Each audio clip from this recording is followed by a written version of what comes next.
ఆయననే చెప్పిండి నిన్న కేసీఆర్ వస్తాడా కేటీఆర్ వస్తాడా అన్నాడు. మరి నేను వస్తా అంటున్నా. 8 తారీఖు నాడు 11 గంటలకు మేమందరం వస్తాం. సోమాజిగూడ ప్రెస్ క్లబ్ రా. సోమాజిగూడలో ప్రెస్ క్లబ్ లో 11 గంటలకు 8 తారీఖు నాడు నేను రెడీగా ఉంటా. మీ పాలనకి మా సంక్షేమపు పాలనకి ప్రజా పాలనకి తేడా ఏంటిది అనేటటువంటిది నువ్వు ప్రెస్ క్లబ్ లా రైతాంగం మీద మాట్లాడతా అని చెప్పి మరి 8 తారీఖు రోజు ఏదో ఆయన ముహూర్తం పెట్టినట్టున్నాడు. 8 తారీఖు చాలా దూరం ఉంటది కానీ అందులో 4 గోడల మధ్యలో ఎందుకు బహిరంగంగానే బజార్లనే ఈ రాష్ట్రం కోసం ఆత్మ బలిదానాలు చేసుకున్నటువంటి అమరవీరుల సమాధుల పునాదుల మీద అధికారంలోకి వచ్చి ఆ రోజు వాళ్ళ అడ్రస్లే గల్లంతేనే అని చెప్పినటువంటి మీ యొక్క దరిద్రపు పరిపాలనని మీరు చేసినటువంటి రాచరికపు వ్యవస్థని అదే అమరవీరుల సాక్షిగా అడగనీకే కడగనీకే మేమందరం ఇక్కడ కూర్చున్నాం. నువ్వు 8 తారీఖు చెప్పినావు, మేము 7 తారీఖే సిద్ధమని చెప్పి ఇక్కడికి వచ్చినాం. మేము ఈ విషయం నిన్ననే చెప్పినాం.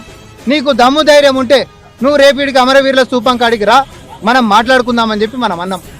తెలుసుకుందాం, రైతుల గురించి మాట్లాడదామా, నిరుద్యోగం గురించి మాట్లాడదామా, మహిళల గురించి మాట్లాడదామా, ఇంకే అంశమైన నీటి వాటాల గురించి మాట్లాడదామా, లేకపోతే మీరు చేసిన అప్పుల గురించి మాట్లాడదామా, అప్రజాస్వామికమైనటువంటి మీ దరిద్రపు పరిపాలన గురించి మాట్లాడదామా. ఏ అంశమైనా సిద్ధమని చెప్పి మేము ఇలా వచ్చినాం.